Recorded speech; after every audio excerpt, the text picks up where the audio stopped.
So I know that I don't have it, and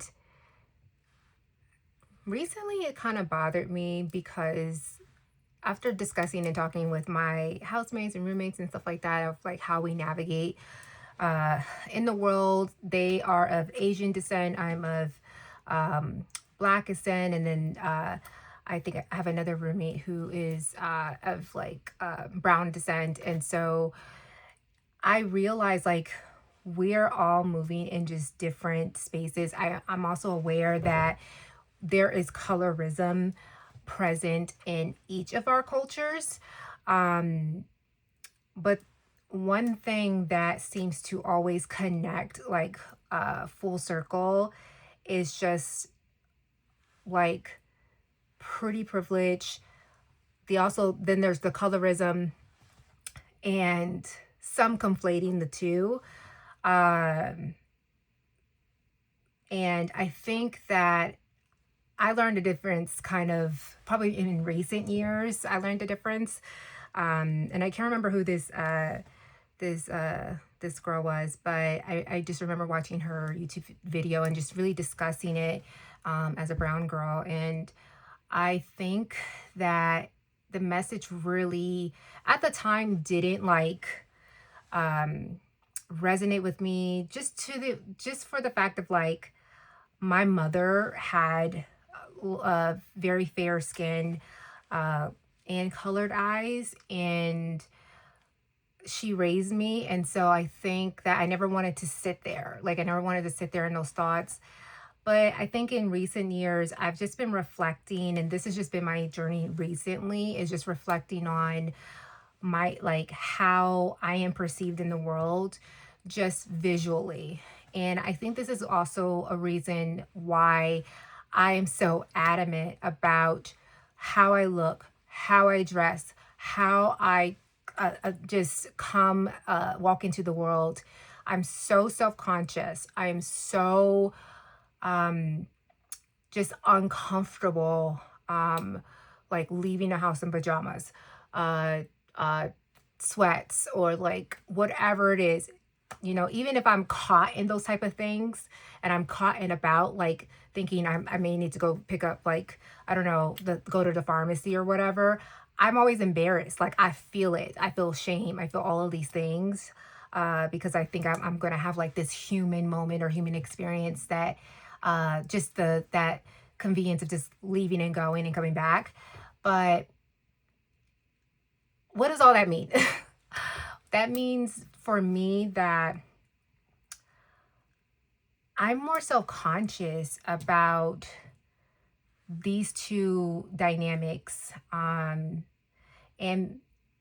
partly because I know that I don't have neither. I don't have any I don't have any privilege, any colorism privilege, and I absolutely don't have any pretty privilege. And I think that the reason why I mentioned my mother earlier is because my mom had both. Like, she's very fair skinned, but she's also very, very much a pretty girl.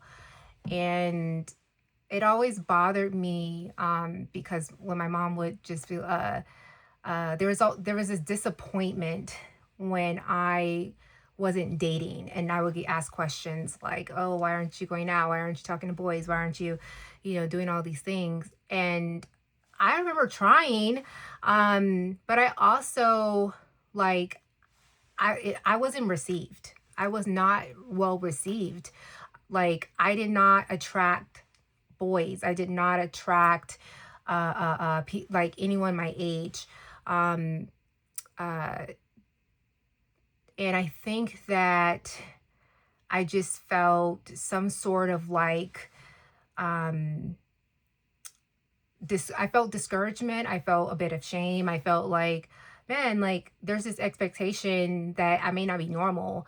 And I had no idea it's not because of my look. And I think that there was this kid one time that just kind of like would always like compare herself to me. And I remember this in fifth grade, and it was it was always that, like, we seemed similar in height, similar in body shape, similar in like hair length, all of the things.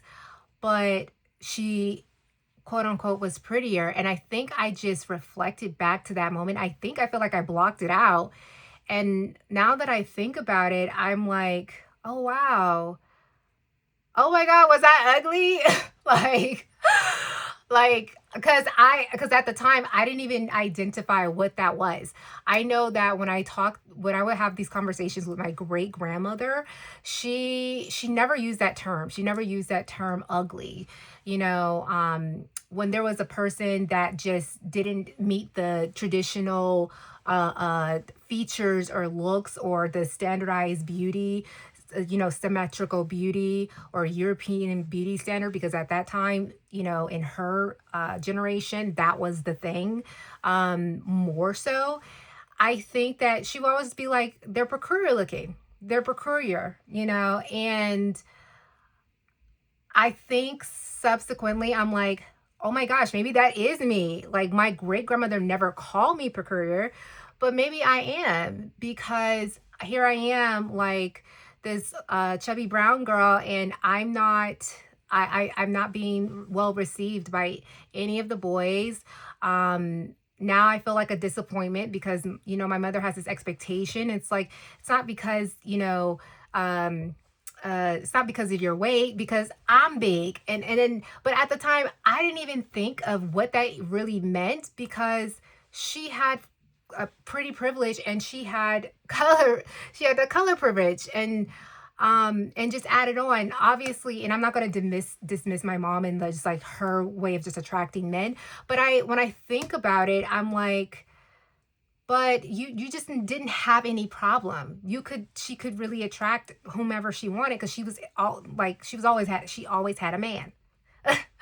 And I think that I got to this I'm now in this space in my life and in my therapy and in my age, where I don't want to feel like a disappointment. I don't think that if you've experienced this, that you shouldn't feel like a disappointment. I think that uh, I'm I'm working on my inner self, and I'm trying to bring that pretty out of me. I think I've been working on that for years. I've been working on like how to improve the way I dress, how do I improve the way I smile, because I'm such a awkward smile. I hate my smiles sometimes.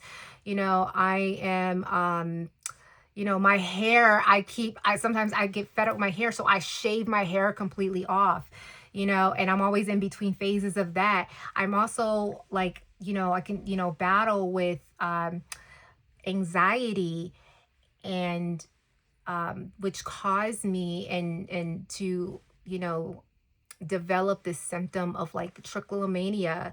And that was also something I had to face as well.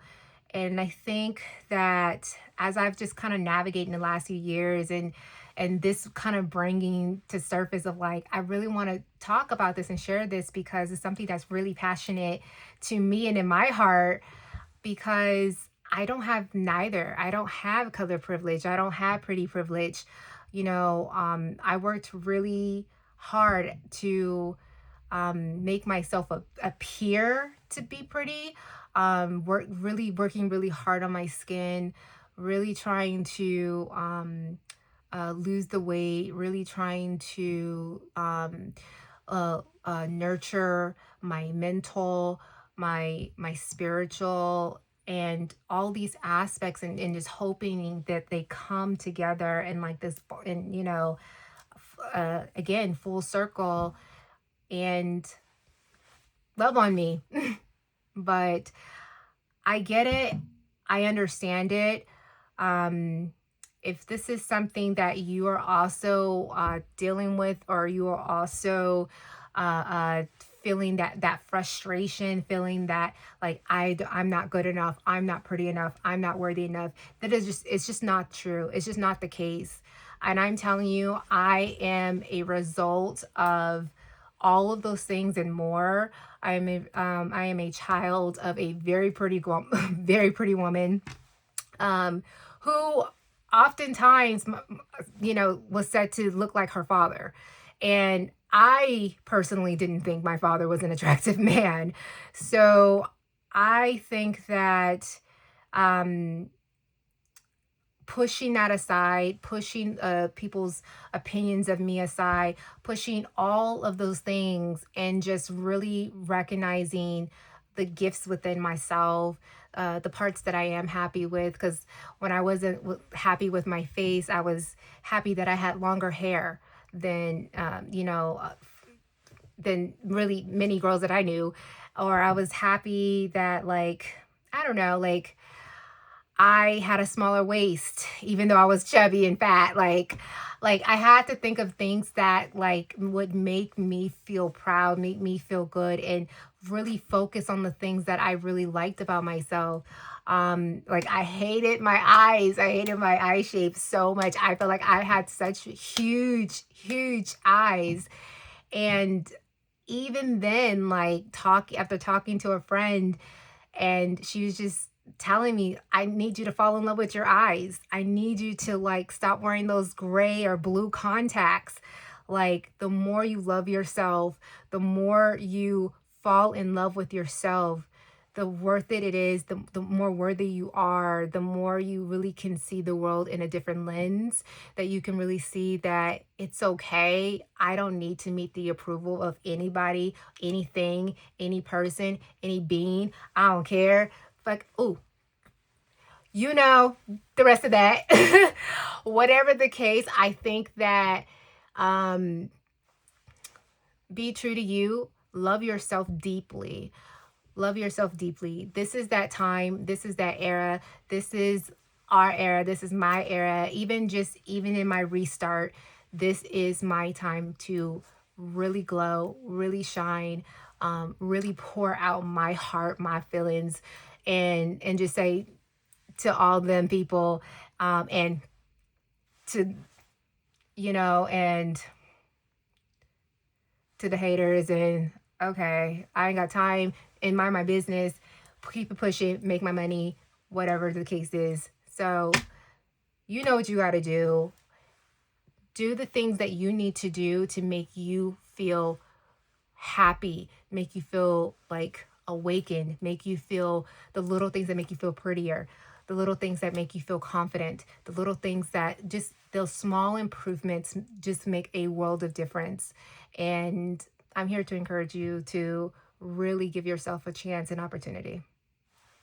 I love you. Bye.